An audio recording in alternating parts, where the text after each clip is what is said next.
Welcome to Time Capsule. Today, we delve into the dark and disturbing period of American history known as the Antebellum Era. This era was characterized by the pervasive practice of slavery, where the entire economic output of the nation relied heavily on the labor of enslaved individuals, tragically reduced to mere property. As we approach the turn of the 19th century, significant opposition to the transatlantic slave trade emerges, making it increasingly difficult for colonial powers to acquire new slaves. However, as the demand for labor persisted, a sinister alternative emerged: breeding farms in Antebellum America. An inhumane internal market. Throughout the 18th century, a series of acts passed in America had a relentless and devastating effect on the personhood of enslaved individuals. Slowly but surely, these laws eroded the very essence of their humanity, reducing them from free individuals to mere commodities, stripped of their rights, and treated as mere things owned by their masters. This transformation from personhood to thinghood left all rights and autonomy in the hands of the slave owner, perpetuating a system of brutal subjugation. As this ideology and cultural acceptance of slavery took root, the buying and selling of human beings became a disturbingly accepted norm within American society. Shockingly, there was little objection or altruism in the decision to prohibit slave importation to the United States. The key players in the formative American politics of that time demonstrated this, including figures like President Thomas Jefferson, who was renowned for his role as a slaveholder and the father of 6 children with Sally Hemings, a woman he owned. Being a native of Virginia, Jefferson was well aware of the economic significance slavery held as the backbone of the southern states. Rather than signaling the end of slavery, the prohibition of external slave supplies merely fanned the flames of the deeply entrenched institution. With the decrease in imported slaves, the demand for domestic slaves surged, driving up their value as commodities. People were transformed into products, becoming not only the means of production, but also objects to be bought and sold. This shift in dynamics saw Virginia, Jefferson's home state, emerge as the leading producer of slaves, turning the sale of human beings into its primary export, even surpassing tobacco.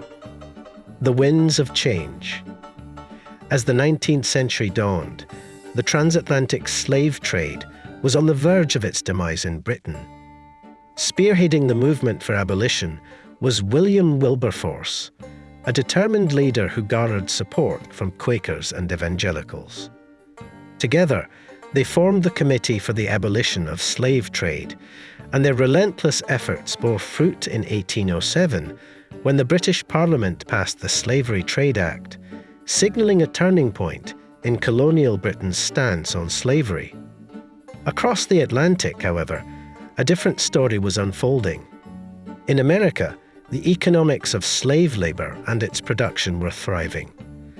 The cultivation of cash crops like sugarcane, cotton, and rice, particularly in the Deep South and Western regions, proved highly profitable, even becoming a significant political capital.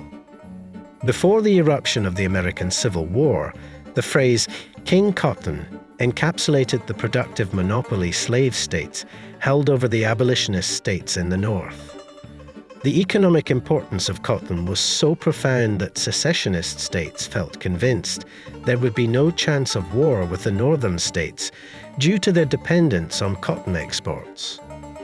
During this complex and layered period in American history, slave labor reached its peak profitability. Despite this economic boom, an intriguing phenomenon emerged. Congress and President Thomas Jefferson surprisingly lent their support to the calls for abolition. In 1808, the importation of slaves to America was officially prohibited. It is crucial to note that this development coincided with the invention of the cotton engine, which revolutionized cotton production and, in turn, increased the demand for slave labor. This historical backdrop exemplifies the intricacies of the United States' journey towards abolition. Despite the immense profitability of slave-based industries, there were voices advocating for change, even from within the highest echelons of power. As the demand for cotton continued to rise, so did the reliance on enslaved labor, perpetuating the cruel system of slavery. Breeding. The enactment of the 1808 Prohibition Act served as a significant safeguard for the internal slave market, allowing slave owners to capitalize on a disturbing practice known as breeding. This chilling term was used to euphemize the intentional and systematic pairing of enslaved individuals to produce more slaves. Despite its ruthless nature, slave owners referred to this heinous process as a natural increase, obscuring the clear management and collective efforts that went into controlling human lives.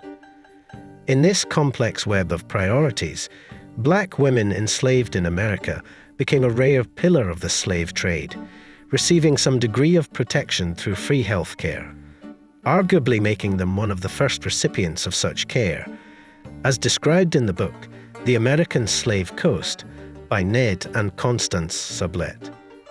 The womb of an enslaved woman was transformed into a capitalized fertility machine, and its safeguarding became a matter of utmost importance to those in the slave trade.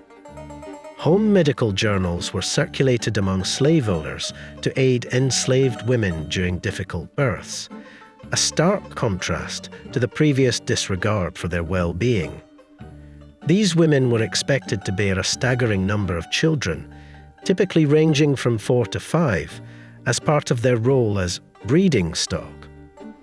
The high mortality rate among slaves only reinforced the importance of breeding, as it was a cornerstone of maintaining a steady supply of labor. Enslaved women were subjected to a dehumanizing existence, often advertised as good breeding stock, when being put up for sale. Many of them found themselves perpetually bartered and incentivized by slave and plantation owners. In some horrifying cases, an enslaved woman might be promised freedom if she bore a certain number of children, such as 15. The harsh reality was that girls as young as 12 or 13 could be forced into pregnancies and childbirth, only to have their children cruelly taken from them and condemned to a life of slavery. Children at all cost. The horrors faced by women slaves in 19th century America were immeasurable, as they were forced into bearing children from a tragically young age. Many young girls, some as young as 13, were subjected to the merciless demands of the slave market, with the expectation of enduring 4 to 5 pregnancies before even reaching the age of 20. Their vulnerabilities in this system that demanded breeding were manifold, leaving them exposed to unimaginable suffering. In a society that treated them as mere property, enslaved women were subjected to heart-wrenching cruelty. It was not beneath the 19th century slave market in America to sell women even when they were pregnant. Their lives were a cycle of unspeakable horrors: rape, pregnancy, and the uncared for recovery after childbirth, all within a matter of weeks before they were expected to endure another pregnancy again.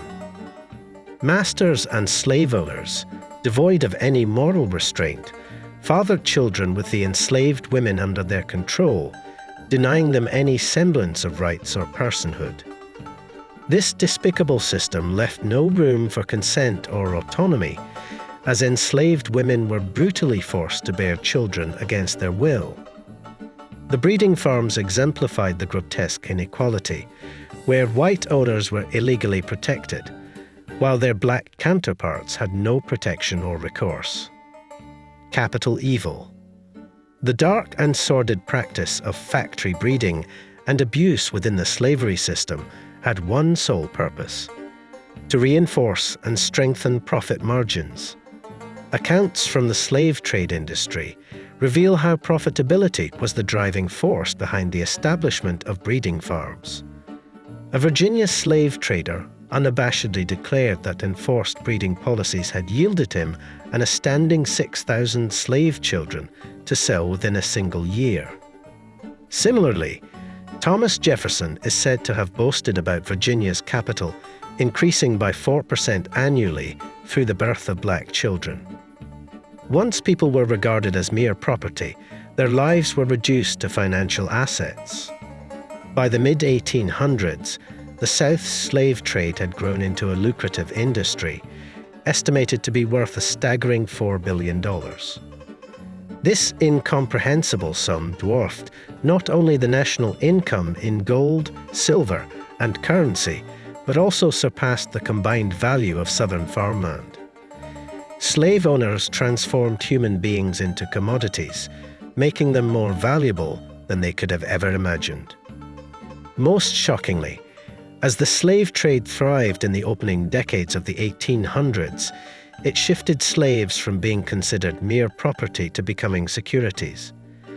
While the inhumane aspect of reducing people to property is well documented in history books, the legal side of this dehumanization has received less exploration, possibly due to its unsettling consequences. During the 1830s, slave owners sought to increase capital in their states and found a way to achieve it through the lack of legal status any slave possessed. They mortgaged slaves to banks, establishing these financial institutions in informative southern states, including Louisiana and Mississippi. These mortgages were then repackaged into bonds, which were sold globally. This allowed people from regions where slavery had been outlawed to profit from bonds backed by the value of enslaved human beings. It was a sardonic twist of fate that the prohibition of the transatlantic slave trade inadvertently contributed to the development of financial routes and bonds in an allegedly enlightened world. Thanks for watching the video, and if you found it informative, please like and subscribe to Time Capsule for similar content. We look forward to sharing more knowledge with you in the future. Until then, take care.